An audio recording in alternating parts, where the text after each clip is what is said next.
Cake pudding ব্যাপারটা মজার না? এটা কিন্তু আপনার ঘরের বাচ্চারা বেশি পছন্দ করবে।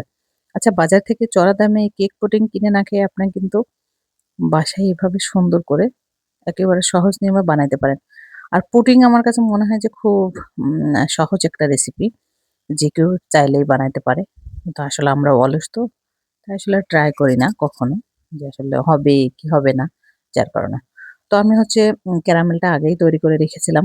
আসলে পুডিং এর রেসিপি এর আগেই শেয়ার করেছি, যার কারণে আসলে তেমন কিছুই নেই বলার। আমি এখানে শুধু বাড়তি কেকের রেসিপিটা আলাদা করে দিচ্ছি।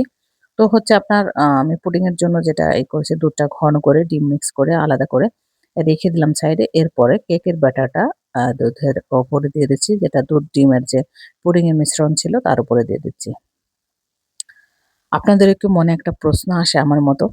আমি যখন এই কেক পুডিংটা তৈরি করি, যতবারই তৈরি করছি ততবারই আমার মনে হয়েছে, আচ্ছা এভাবে যে মিশে যাচ্ছে, এটা আলাদা হবে কিভাবে? এই প্রশ্নটা আপনাদেরও মনে আসে না? হ্যাঁ, আমারও কিন্তু এভাবে সবসময় মনে হয় যখনই আমি এই রেসিপিটা তৈরি করি আরকি। তো যাই হোক, যে যার মতো করে কিন্তু সেট হয়ে যাবে। একটু পরেই দেখতে পারবেন। আমি এটা কেক আর পুডিংটা একসাথে দিছি। এটা আমি রাখছি ঠিক ৪০ মিনিট। আ আমি খুব বেশি আ আ চুলার আঁচ বেশি রাখিনি। মিডিয়াম টু হাই তে রেখেছি। মানে ফুল হাই না আরকি, একটু কমে রেখেছি। কারণ আমার কাছে মনে হয় একটু আস্তে, আস্তে হলেই বেশি ভালো হয়। আ তারপরে দেখেন, চেক করে নিলাম এটা হয়ে গেছে। মাশাআল্লাহ! কালারটা কিন্তু খুব ভালো এসেছে।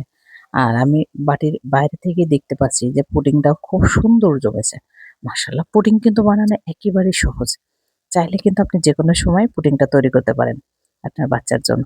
আর যদি সাথে কেকের মিশ্রণটা দেন তাহলে তো একেবারে কেক পুডিং, একেবারে জমে ক্ষীর। এটা কিন্তু বিশেষ করে আপনার চকোলেট কেক পুডিংটাই বেশি মজা লাগে। তো আমি আজকে একটু ভ্যানিলা টাইপের বানাতে চেয়েছিলাম। তো ভাবলাম যে দুধও সাদা, আবার হচ্ছে কেকও সাদা, ভ্যানিলা কেকটা তো সাদা হয়।